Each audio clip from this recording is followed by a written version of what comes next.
Aaron, I'm curious. What have you heard is occurring in the local real estate market here in Tucson? Well, everyone that I've talked to says it's has to crash. There's no way these prices can stay, as high as they are. Yeah. You're right. That's what the national consensus really is, right? Yeah, that's what I've heard. Yeah. So, Aaron, I'm just going to share with you really quickly the reality of what is actually occurring in our local real estate market. So, just to give you an idea, we have around 2,200 homes for sale. Do you know what that means? I mean, sounds like there's homes. Yeah, there's homes for sale. Yeah. So a buyer's timeline. How do I say this here? A buyer's market, right? You know what that is, correct? When you get a really good deal on a house or a really good deal on something, right? That's a buyer's market, right? Yeah, that's yeah. So just to put it into perspective, a buyer's market here in Tucson is around 6,000 homes for sale.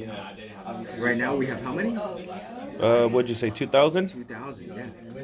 We're not in a buyer's market, are we?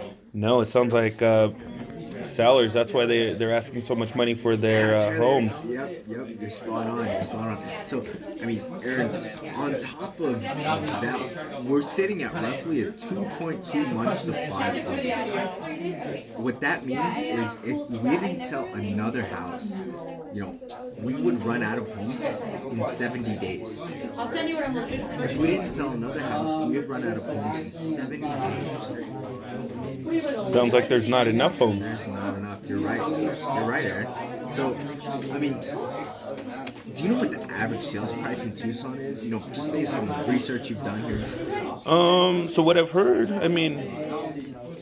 what is it like? Maybe 300, 400,000. I don't know. Yeah, it's right around there. So the average sales price in Tucson is actually $430,000. That's a lot. Yeah. Do you know how supply and demand works? Of course you do, Aaron. Right. So when inventory is high and demand is low, what does that do to prices? Inventory is high, demand is low. That means the market's crashing. That means that's where we're going, right? Yeah, you're right. And so when there's not a lot of houses like we have right now, and a lot of people want a house, what does that do to prices? It brings them up. You're spot on, Aaron. Yeah. So, why do you believe this market is so strong right now? It sounds like there's not enough houses. Yeah, you're right. There isn't. And to put the cherry on top of that, are you familiar with the millennial generation? Yeah, I am. Are you also familiar with the boomer generation, Eric? I am. Those are the old people, right? Those are the old people. You're spot on. Yeah. So, with the boomer generation, they are roughly 27%. At their peak, they were 27% of the total population.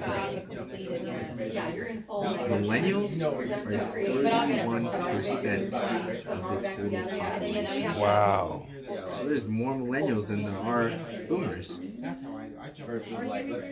Those 78 million millennials, 70% of them said that they desire to buy a home in the next 1 to 2 years. What do you think that's going to do to prices? That brings them up. You're right. Yeah. So, Aaron, many of those millennials that bought, 5 years ago, they're getting better jobs. They're, growing their families, having little ones running around, and they're looking for bigger and better homes. So, they're also going to be pushing the prices up. Wouldn't you agree? Sounds like it. Yeah. So, Aaron, what do you think we should do, now that you have all this information? Let's get in the car, man. Let's get in the car, Aaron.